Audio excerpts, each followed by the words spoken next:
2022년도 세 번째 우리에게 주신 하나님 말씀은 구약 108페이지에 있는 출애굽기 17장 8절에서 16절까지 말씀입니다. 우리 같이 한번 말씀을 교독하도록 하겠습니다. 구약 성경 108페이지 출애굽기 17장 8절에서 16절까지 말씀입니다. 말씀을 읽을 때 하나님의 은혜가 충만하시기 바랍니다. 그때에 아말렉이 와서 이스라엘과 르비딤에서 싸우니라.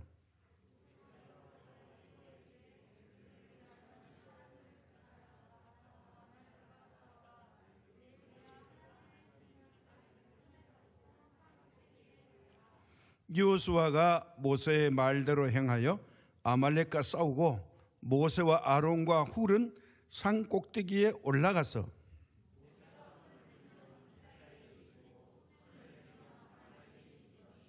모세의 팔이 피곤함에 그들이 돌을 가져다가 모세의 아래에 놓아 그가 그 위에 앉게 하고 아론과 훌이 한 사람은 이쪽에서 한 사람은 저쪽에서 모세의 손을 붙들어 올렸더니 그 손이 해가 지도록 내려오지 아니한지라.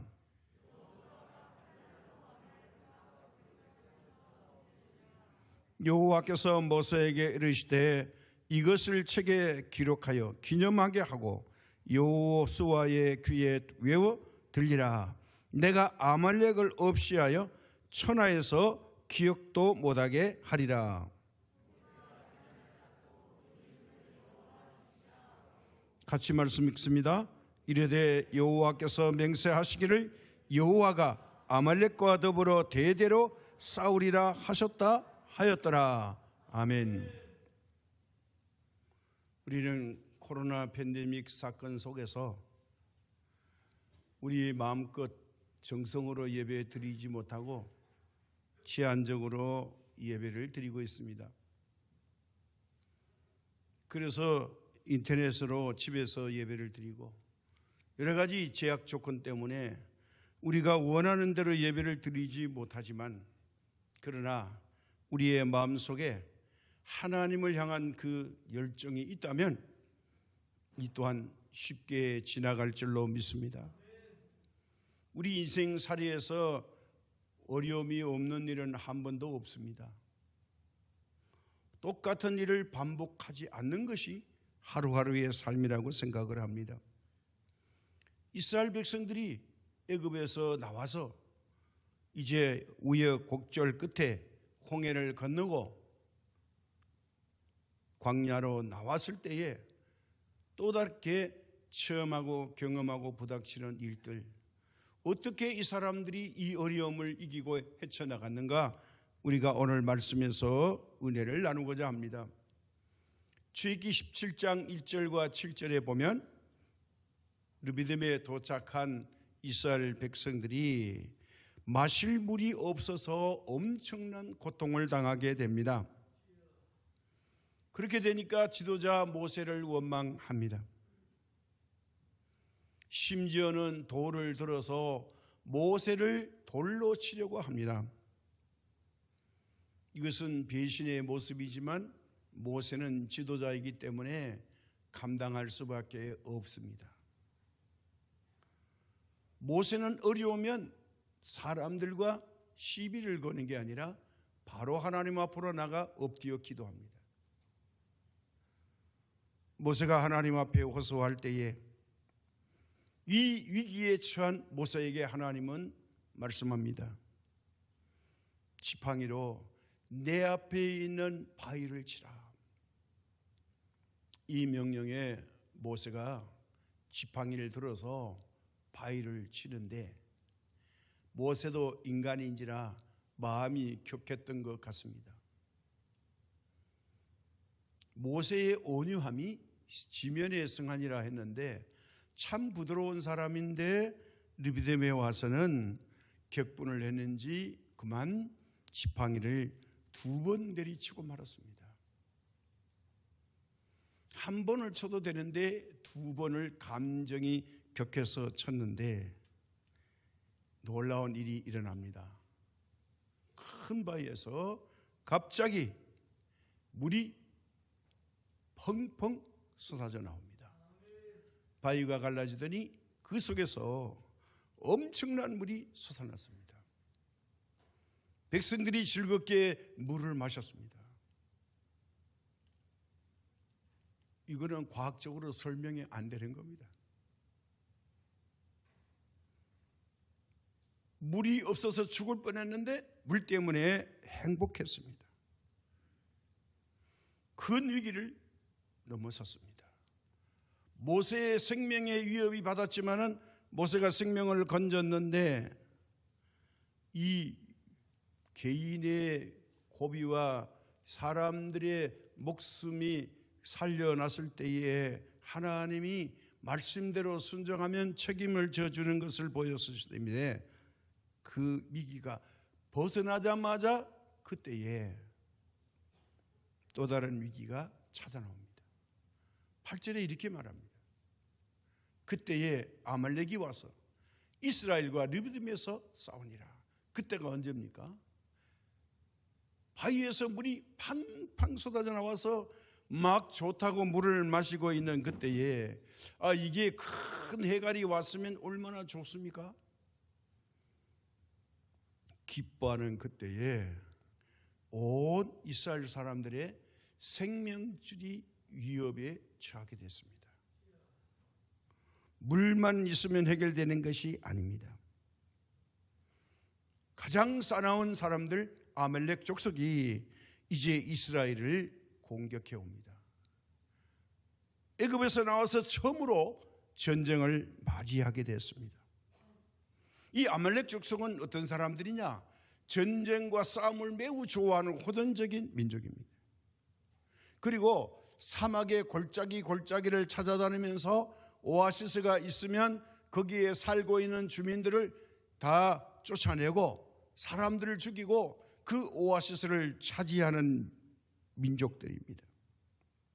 거기에 거주하는 사람들이에요. 이 사람들은 전쟁의 경험도 풍부합니다. 어떤 이 군사적인 것만 아니라 행정 조직도 잘 갖추고 있습니다. 어떻게 해야 싸움에 이기는지, 적을 공략하면 이기는지 이런 매뉴얼도 많이 축적한 사람들입니다. 그런데 이 사람들은 에서의 손자로서 이스라엘 역사 속에서 언제나 이스라엘 백성들을 괴롭히는 민족입니다. 따져보면 사촌지간인데 철천지 원수같이 지날 수밖에 없습니다. 그런데 지금은 오늘 말씀처럼 이 아말렉 족속은 지구에서 사라지고 말았습니다. 이 이스라엘 사람들은 어떤 사람들이냐? 이 이집트에서 종살이 하다가 430년 만에 풀려나서 이 사람들은 종살이에 익숙했지 전쟁에 나가서 전쟁을 한 번도 치러본 적이 없습니다. 왜냐하면 이집트 사람들이 이 이스라엘 사람들을 전쟁에 내보냈다가는 요 종교성과 결집력이 강한 사람들이 이 경험을 가지고 이제 이집트를 배신해 가지고 이제 반란을 일으키면 대책이 없다. 그래서 이 사람들은 절대로 군인으로 징용해서 전쟁을 모르게 해야 된다. 오직 노동력만 철저히 활용하고 군인으로서는 훈련을 받지 않고 전쟁에 나가지 않게 했습니다. 자, 전쟁을 한 번도 모르는 사람들에게 아말렉이 쳐들어왔으니 이게 큰 일이 났죠. 그런데 오늘 성경의 결론은 뭐냐? 질 수밖에 없고 죽을 수밖에 없는 이 사람들이 아주 독특하고 특이한 방법으로 이 전쟁을 승리했다고 말합니다. 그 승리의 비결이 뭐냐? 손과 손을 거쳐서 승리했습니다. 신무기로 한 게 아닙니다. 전쟁에 나가서 열심히 싸우는 여호수아와 병사들의 손이 있었고, 그리고 높은 산에 올라가서 이제 기도하는 모세의 손이 있었고, 기도하는 모세의 손을 받쳐주는 두 사람의 협력의 손이 있어서 이제 이 전쟁을 마무리했는데 이스라엘의 완벽한 승리로 끝을 맺었다 이거예요. 무엇으로 승리했느냐?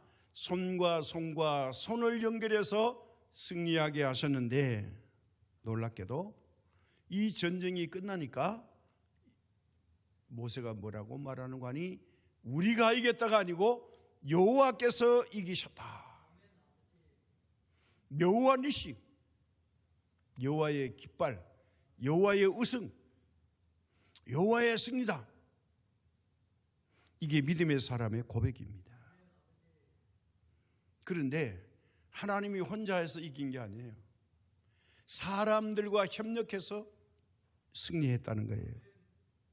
그래서 오늘 본문을 통해서 우리가 여기서 은혜를 나눌 것은 무엇을 교훈하려고 하시느냐 하는 겁니다. 여기에 등장하는 첫 번째가 뭐냐? 순종하는 손이 승리한다는 겁니다. 8절과 9절에 이렇게 말씀합니다.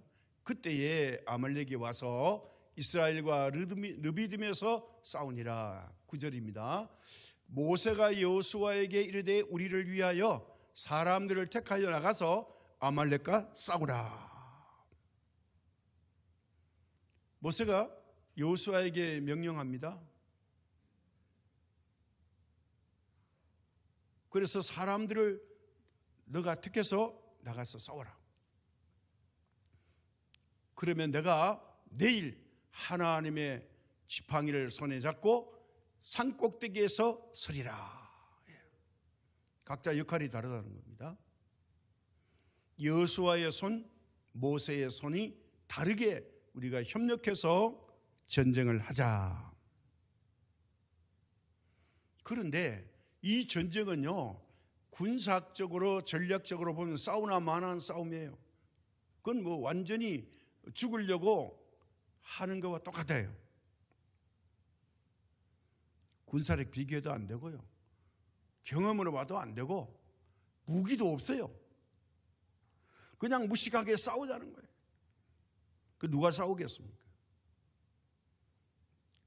그것도 훈련을 한 번도 받아본 적이 없어요. 전쟁 구경도 안 해봤어요. 근데 전쟁이 난 거예요.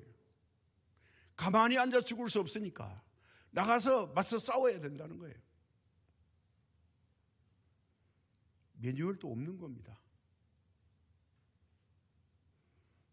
아말렉과 싸운다는 거는 차라리 죽으러 가는 것과 똑같아요. 참패를 당할 수밖에 없는데, 그런데도 여호수아는 지도자 모세의 말이 하나님의 말씀인 줄 알고 순종합니다. 그게 뭐냐? 모세가 아니라는 거예요. 하나님이 말씀하신 거예요. 그런데 모세가 놀랍게 말합니다.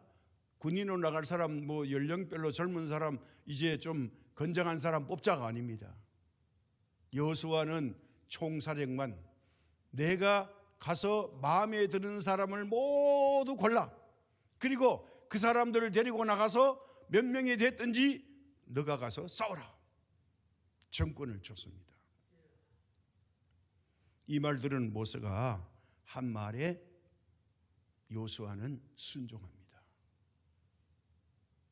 지도자 모세의 말이 하나님의 말씀이다.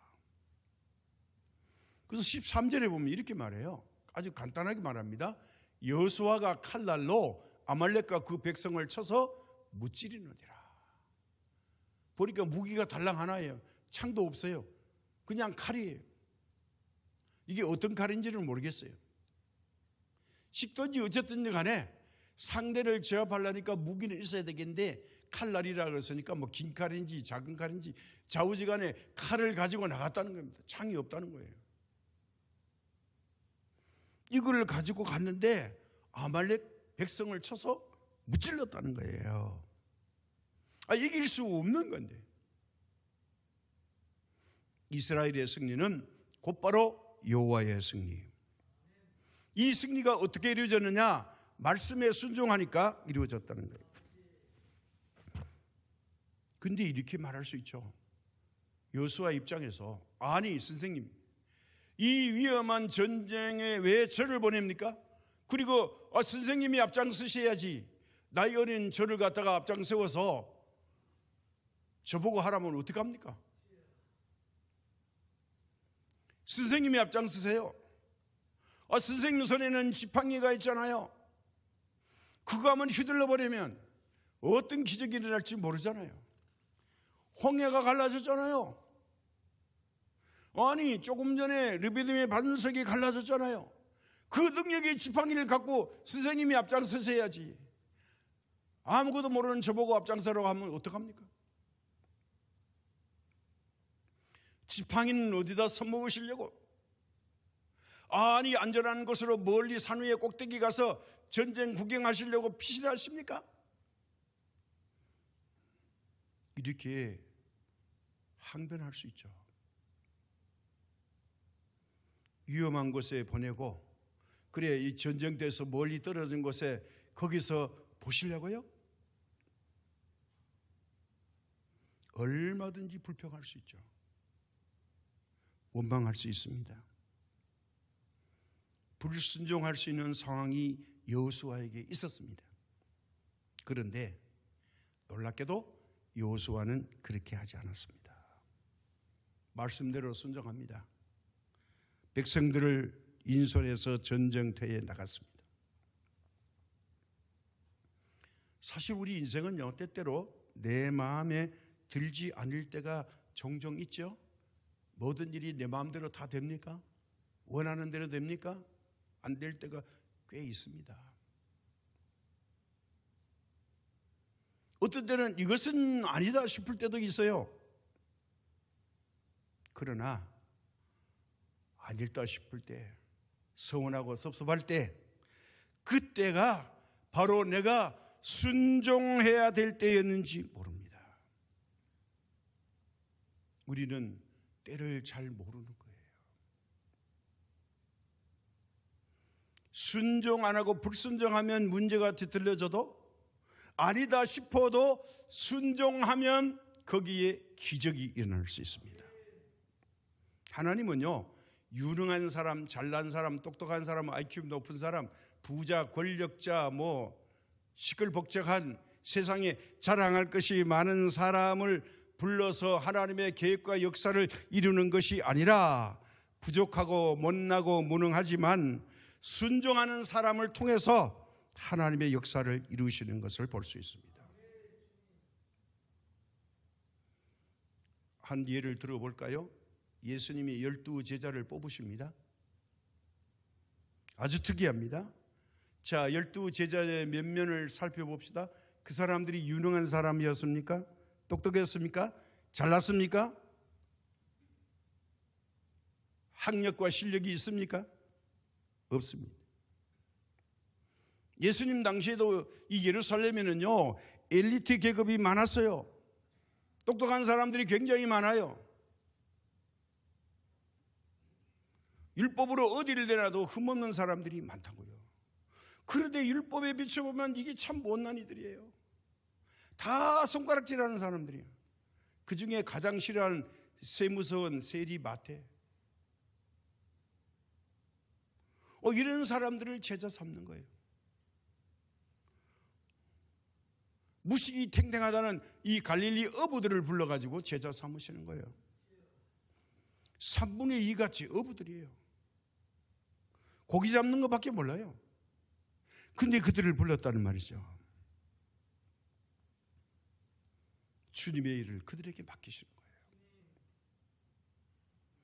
유능하고 똑똑한 사람들이 불순종하는 것보다는 부족하고 무능하지만 순종하는 사람들을 주님이 들어 쓰신다는 거예요. 이스라엘의 초대왕 사울왕은 굉장히 유능한 사람이었습니다. 그 용모가 얼마나 아름답고 컸는지요, 준수했다 그랬어요.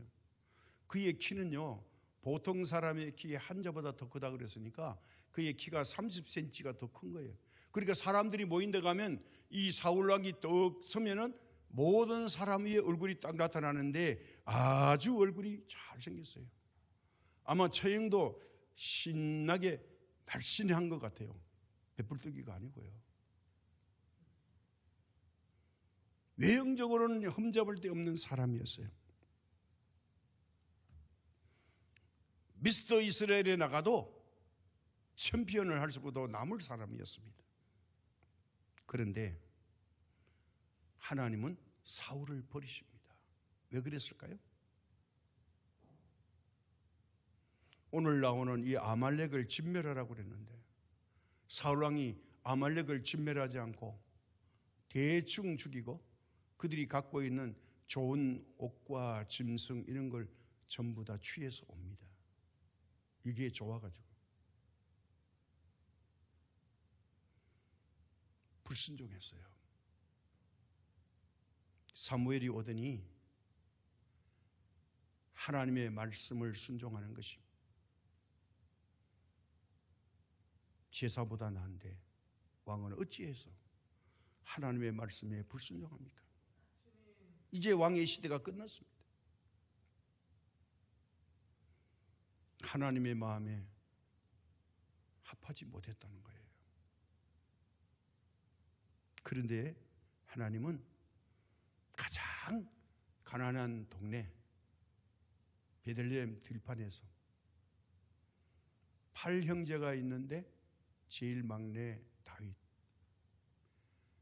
형 첫 번째부터 7째까지는 아버지와 함께 날마다 맛있는 식사하고 만찬하고 대접받는데 이 막내는 깨짓째 해가지고요 아버지 눈에도 안 차는 거예요. 야 이놈아, 너는 저가 들판에 가 양떼나 지켜 이놈. 못난 놈이 이러면서 구박받아가지고요 들판에 쫓겨났어요. 그 이세라는 사람도 대단한 겁니다. 막내 아들이 불쌍히 여겨야 되는데 8아들 중에서 막내가 제일 못났다고 양떼 맡겨놓고 자기들은 집안에서 먹고 살만하니까 즐겁게 지냈어요. 그런데 원망할 만한데 다윗은 그렇지 않았어요. 아버지께서 이 아버지의 귀한 재산 양떼를 맡겼는데 내가 잘 관리해야 된다. 그래서 이 양떼를 잘 보살피는 거예요. 아버지의 말씀이니까 순종한 거예요. 그래서 양떼를 잘 지키려고 연구를 많이 해요. 물맷돌로 살아온 짐승을 잡고 또 시간 나면 악기를 연주하고 시도 읊고 하나님을 묵상하고. 그래서 시편 23편 같은 거는 참 놀라운 시적인 그런 시인이잖아요.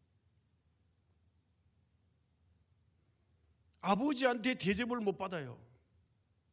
사람 취급도 못 받았는데도 불구하고 다윗은 충성스럽게 아버지의 말씀에 순종했어요. 이것이 곧 하나님의 마음에 들은 거예요. 마음에 안 들었는데 이걸 순종으로 바꿨어요. 그래서 사울은 버리고 새로운 왕을 택하려고 하니까 하나님께서 이스라엘을 찾아보니 제일 마음에 드는 사람이 한 사람인데 그 사람이 누구예요? 사울이었어요. 버리니까 다윗입니다. 집안에서도 이름이 없는 사람이 이스라엘의 왕이 되었어요. 뭐 때문에 됐을까요? 사울은 불순종했는데 다윗은 순종했어요. 그래서 우리 성경에 뭐라 그래요? 부모에게 불순종하라? 순종하라 그랬죠. 부모에게 효도하라는 거예요. 부모는 하나님을 대신하는 겁니다. 십계명에 나오잖아요. 부모에게 잘하는 것이 곧 하나님께 잘하는 겁니다. 이게 하나님 사랑과 이웃 사랑과 연결되어 있습니다. 그래서 우리 사람은요, 인생을 살아갈 때 모든 일에 최선을 다하고 삶을 살아야 됩니다. 최선을 다하는 삶을 순종의 모습으로 나타낼 때에 드디어 하나님의 주목을 받게 됩니다. 어떤 한 사건만 잘하는 게 아니에요. 평소에 그렇게 성실하게 살면 됩니다. 그게 순종이에요. 그래서 우리가 성경 전체를 보면요, 순종이라는 단어와 의미가 굉장히 강조합니다. 왜 그랬을까요? 우리 사람은요 똑같아요. 때로는 내가 피하고 싶은 일이 있고요, 하기 싫은 일이 있고 듣기 싫은 일도 있어요. 때로는 이래야 되겠는데 귀찮을 수도 있습니다. 거기다가 더 나가서 일을 하면 위험하고 목숨이 위태로울 수도 있습니다. 자, 이런 일을 내가 꼭 해야 되느냐? 이렇게 우리에게 갈등을 줄 수도 있습니다. 오늘 여호수아는 목숨을 걸어야 될 가장 위태로운 이 일을 여호수아는 이스라엘 백성들과 함께 순종으로 감당하고 있게 되는 것을 보게 됩니다. 이게 뭐냐? 첫 번째 덕목이 순종하는 손이 필요합니다. 두 번째 손이 바로 모세의 손입니다. 순종하는 손만 가지고 안 되고 바로 이스라엘이 아말렉 족속과 싸워서 이긴 승리의 비결의 그 포인트는 바로 산 꼭대기에 올라가서 모세가 기도하는 손이 있었기 때문에 이게 승리하게 됩니다. 자, 여호수아가 나가서 아무리 싸운다 할지라도 기도에 협력하는 손이 없다면 승리를 못하는 장면이 오늘 기록되어 있습니다.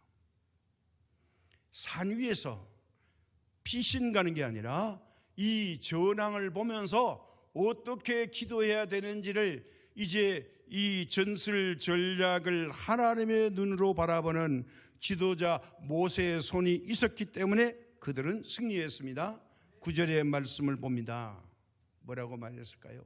내가 하나님의 지팡이를 손에 잡고 내일 산꼭대기에 서리라. 오늘은 이 군인들을 뽑으라는 거예요. 그 대신 내일이 되면 내가 산꼭대기에 올라가서 내가 지팡이를 손에 잡고 기도할 터이니 너는 젊은이들 이끌고 전쟁터에 나가라. 전쟁의 승리, 우리 인생의 승리는요, 그 누군가 기도하는 손이 있을 때에 하나님의 도우심이 일어납니다. 11절에 이렇게 말하죠. 모세가 손을 들면 이스라엘이 이기고 손을 내리면 아말렉이 이기더니. 놀라운 일이 일어납니다. 모세가 손을 높이 들고 기도하면 이스라엘이 이기는 거예요. 그런데 모세도 사람인지라 이게 들고 있는 게 한계가 있어요. 조금 있으니까 힘 빠지고 팔이 아프니까 어떻게 해요? 손이 조금씩 내려오니까 이게 여호수아 군대가 뒤로 자꾸 물러납니다. 자, 이거 어떻게 해야 됩니까? 손이 올라가야 되는데 모세도 인간인지라 손이 안 올라가고 그 자리에 멈추고 팔은 빠지도록 아픕니다. 그런데 내려오면 내려올수록 이 여호수아 군대가 뒤로 물러납니다. 바로 이걸 뭐라 말합니까? 보이지 않는 곳에서 산 꼭대기에서 손을 높이 든 모세의 기도의 손이 있었다는 사실을 주목해야 됩니다. 모세가 산 위에서 지팡이에 손을 잡고 손을 높이 들었다는 것은 능력의 손을 들어서 하나님의 도우심을 청했다는 거예요. 내가 내일 산꼭대기에 가서 서리라.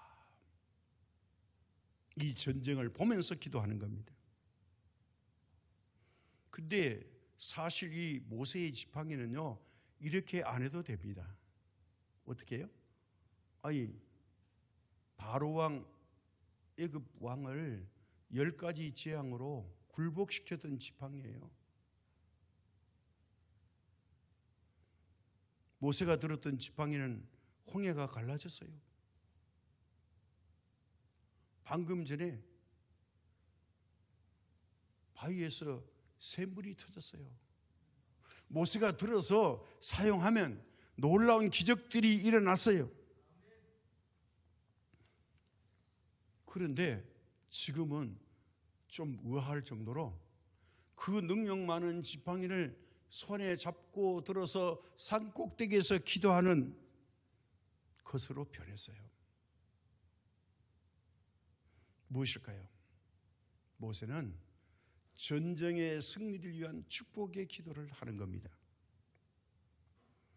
때로는 우리가 보이지 않는 곳에서 기도하는 사람들이 많이 있을 수 있어요. 아니, 누가 기도하는지도 모를 수도 있어요. 그 누군가 나를 위해서 기도한다는 축복이 얼마나 큰지 그걸 깨달을 수 있어야 됩니다. 곽선희 목사님의 고백입니다.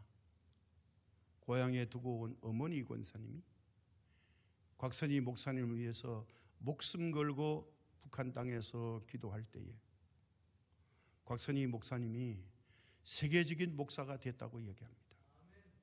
내가 잘난 게 아니라고 그랬습니다. 그런데 어머니가 돌아가시니까 그때부터 어려움이 닥쳤다고 이야기해요. 본인의 간증입니다. 나를 낳아준 어머님이 저 북한 땅에서 끊임없이 눈물 흘리면서 아들을 위한 기도가 세계적인 목사가 되었다는 겁니다. 이 아들은 한 번도 어머니가 어릴 때는 봤지만 남쪽으로 내려오고는 본 적이 없죠. 그런데 느낄 수 있다는 거예요. 가장 절실한 마음으로 아들을 위해서 기도해 준 어머니의 기도가 같다는 겁니다. 나를 위해서 누군가 손을 들고 복을 빌어주는 기도가 오늘 우리를 있게 하는 것입니다. 세 번째는 뭐예요? 지도자의 손이 아니라 협력하는 손길이 있었습니다. 자, 이 이스라엘이 아말렉을 쳐서 이기는 세 번째 승리 비결은 뭐냐? 바로 아론과 훌의 협력하는 손입니다. 전쟁에 나가서 싸우는 손, 여호수아와 젊은이의 손이 있다면, 그리고 언덕에서는 기도하는 모세의 손이 있었다면, 이 힘이 빠져서 내려오는 모세의 손을 협력하는 손길이 있었습니다. 이것 때문에 결정적으로 승리하게 됩니다. 10절과 12절에 이렇게 기록되어 있죠. 여호수아가 모세의 말대로 행하여 아말렉과 싸우고 모세와 아론과 훌은 산 꼭대기에 올라가 모세가 손을 들면 이스라엘이 이기고 손을 내리면 아말렉이 이기더니 12절이죠. 모세의 팔이 피곤하며 그들이 돌을 가져다가 모세 아래에 놓아 그가 그 위에 앉게 하고 아론과 훌이 한 사람은 이쪽에서 한 사람은 저쪽에서 모세의 손을 붙들어 올렸더니 그 손이 해가 지도록 내려오지 아니한지라. 모세의 손만 가지고는 부족했다는 거예요. 그래서 어떻게 됐다는 거냐? 결론이 13절의 결론이 이렇게 나 있어요. 여호수아가 칼날로 아말렉과 그 백성을 쳐서 무찌르느라 승리했다는 거예요. 좋은 무기 아니에요.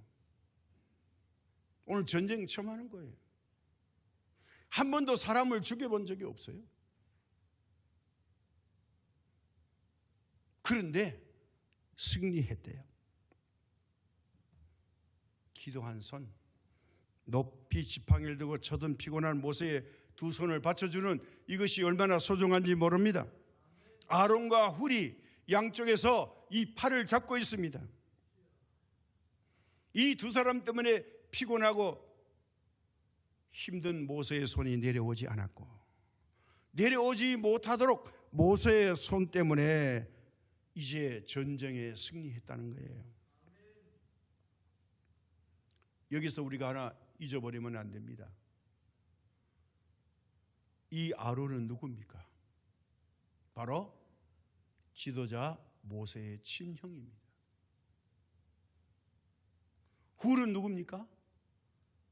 그의 누님 미리암의 남편이에요. 매형입니다. 모세보다 다 손 위의 사람이에요. 그런데 손 위의 사람들이 손 아래 모세의 손을 이제 내려오지 않도록 두 팔을 떡하니 받쳐가지고 내려오지 못하게 합니다. 왜? 손이 내려오면 지니까. 여기는 뭐죠? 협력하는 손. 신분의 관계가 없습니다. 이거는 모세를 돕는 게 아니라 이스라엘 백성들을 위한 일이고 하나님의 뜻을 이루는 겁니다. 이렇게 생각할 수 있죠. 야, 내가 형인데 너 엄마 동생이 형을 섬겨야지. 나한테 잘해야지. 매형입니다. 야, 내가 매형인데 너 물에 빠진 놈을 건져준 게 누구야? 너희 누나 아니야? 그렇게 생각하면 이 막내 모세의 손을 들어 올릴 리가 없죠. 거꾸로 너가 우리를 섬겨야지. 내가 섬기는 게 말이 되냐? 이렇게 할 수 있죠.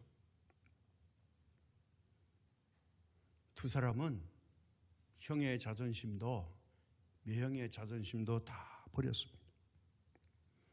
오직 지도자인 모세의 팔을 붙들어서 승리하기 위해서는 해가 떨어지기 전까지 어떻게 하든지 모세의 팔을 힘들어도 두 손으로 꾹 움켜잡고 내려오지 못하도록 하니 전쟁이 계속 승리하는 겁니다. 그래서 모세는 계속해서 하나님 앞에 기도하게 했다는 사실이 은혜입니다. 왜요? 협력자가 있기 때문입니다. 오늘 우리 회사나 교회나 우리 삶이 이제 행복하기 위해서는 서로를 위해서 손을 들어주는 사람이 많아야 합니다. 나보다 남을 귀하게 여기는 사람들이 많아야 합니다. 다른 사람의 손을 들어주는 사람이 있어야 됩니다. 이게 협력하는 손이에요.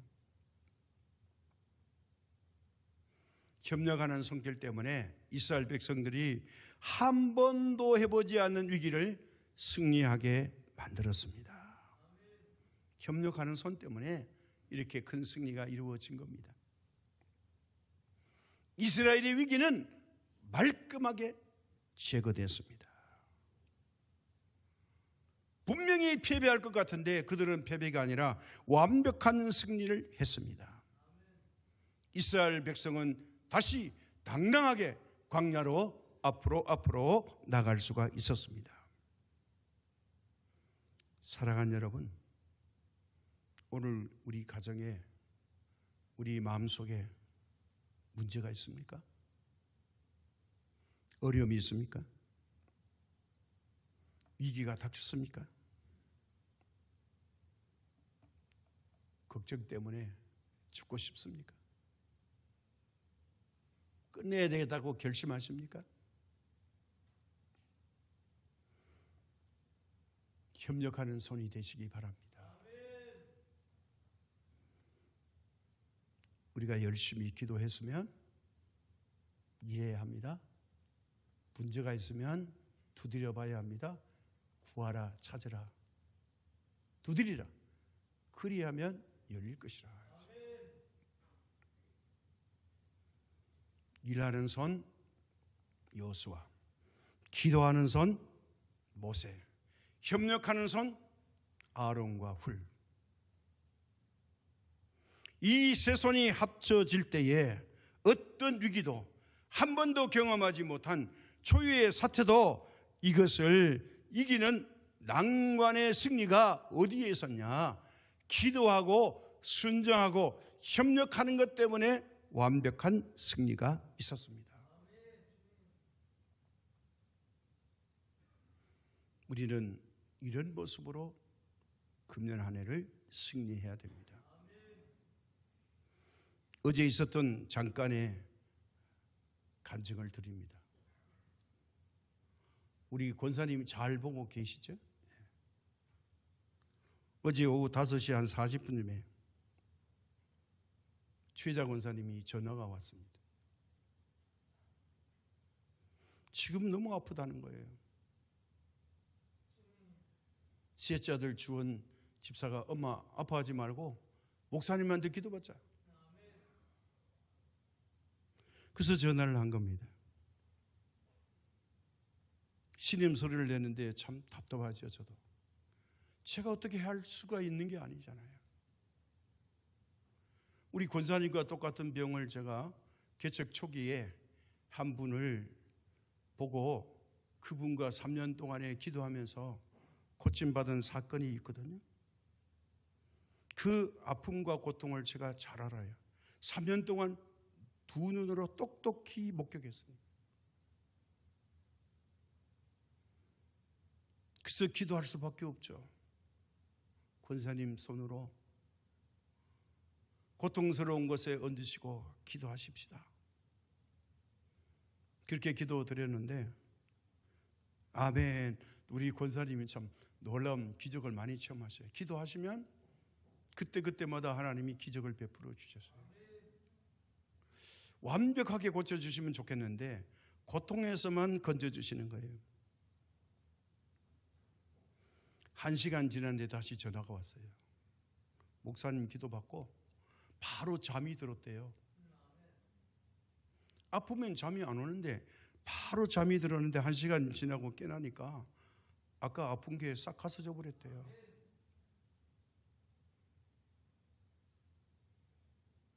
그거 누가 하는 겁니까? 제가 기도해서 그렇게 됐나요? 아닙니다. 믿음의 순종은요, 하나님이 그렇게 하시는 거예요. 여러분도 아파 보시잖아요. 엄청나게 아픈데 잠이 옵니까? 안 옵니다. 절대로 안 옵니다. 신경이 곤두서는데 어떻게 잠이 옵니까? 거짓말처럼 단잠이 왔대요. 그러니까 지금 숨 쉴 수도 있고 이렇게 기분이 좋을 수가 없대요. 이게 바로 24시간이 안 되는 시간입니다. 이것이 하나님의 승리입니다. 저는 기도로 순종했고 권사님은 믿음으로 순종하실 거예요. 여기 하나님이 역사하신 겁니다. 여러분 걱정하지 마세요. 기도해 보셨어요? 일을 맡겨서요? 의지해서요? 그러지 않으면서 뭘 걱정합니까? 맡겨보지도 않으면서. 이 말이 의심되면 예배 끝난 다음에 우리 권사님에게 전화해 보세요. 어제 어떤 일이 있었는가? 우리는 믿고 순종할 때 하나님의 기적이 일어납니다. 말씀이 그렇게 하고 있어요. 우리는 두지 사이에 귀한 권사님 두 분을 이제 천국으로 가셨습니다. 윤실 권사님이 94세로 부르심을 입었고 지난 금요일에는 91세로 박순희 권사님이 하나님의 부르심을 입었습니다. 그런데 놀라운 게 하나 있습니다. 뭐냐? 이 성남 화장장에 고로가 15개가 있는데요. 딱 일주일 사이에 그것도 금요일 날 첫 번째 이 화장 시간이 똑같아요. 45분. 근데 지난주에도 9번 윤실 권사님이 그랬고요. 또 일주일 후에 금요일 날 똑같은 시간에 갔는데 박순희 권사님도 9번이에요. 그 제가 9번? 나인? 그것도 똑같은 금요일 똑같은 6시 45분에 고로에 들어갔는데 이게 무슨 일이람? 15개가 있는데 똑같은 일주일 후에 똑같은 모습으로 천국 가셨다. 그때 구자는 구원이다. 할렐루야. 구원받은 게 확실하다 이거. 속으로 얼마나 기쁜지 몰랐어요. 여러분 감동 없으십니까? 고로 15개 했는데 하필이면 구자예요? 9번입니까? 구원받았다는 거죠. 한편으로 되게 기뻤어요. 우리 박선희 권사님은 새벽 제단을 꼭 지켜줬죠. 수요일 지키죠. 금요일 지키죠. 주일 지키죠. 두 분들이 앉았던 이 자리 비어 있어요. 육체는 이 세상을 떠났지만 우리 권사님들이 했던 기도는 우리 교회에 남아있을 줄로 믿습니다. 우리가 이 땅에 남은 흔적이 뭘까요? 육체는 언제는 떠나가지만 우리 영혼의 믿음의 개성은 계속 이어질 줄로 믿습니다. 자, 이렇게 우리가 손을 모아서 기도하고 손을 모아서 협력하고 손을 모아서 일하는 창성시민교회 믿음의 사람들이 되시기를 예수님의 이름으로 축복합니다. 다시 한번 축복합니다. 뭐라고 말합니까? 우리도 이렇게 축복받아서 모세처럼 하나님의 제단을 쌓고 하나님의 이름을 찬양합시다. 15절의 말씀이 이렇습니다. 모세가 제단을 쌓고 그 이름을 여호와 니시라 하고, 하나님의 승리입니다. 하나님의 깃발입니다. 이것을 우리가 믿음으로 세울 때에 하나님이 영광을 받으실 줄로 믿습니다. 이 성경이 놀라워요. 모세가 영광 받은 게 아니에요. 누가 영광 받았다고요? 하나님이 영광을 받으셨대요. 손에 손을 다하여서 협력하면 여호와 니시 하나님의 승리가 있을 줄로 믿습니다. 우리가 손에 손을 맞잡으면 하나님의 승리가 이 신년 일대에 퍼져나갈 줄로 믿습니다. 하나님이 우리 교회 옆에 신년 초등학교와 신년 중학교를 주셨습니다. 미래의 세대들을 잘 양육하고 길러서 하나님의 사람으로 여호수아와 같이 쓰임받는 이 시대에 중요한 인물들이 우리 창성시민교회를 통해서 많이 배출되는 그런 은혜와 복을 받는 교회가 되기를 주님의 이름으로 소망합니다. 하나님 아버지, 오늘 우리는 주님 앞에 이 출애굽기 17장의 말씀을 통해서 새 은혜를 나눕니다. 하나님께 협력하는 손, 순종하는 손, 또 도움을 주는 손길 되기를 원합니다.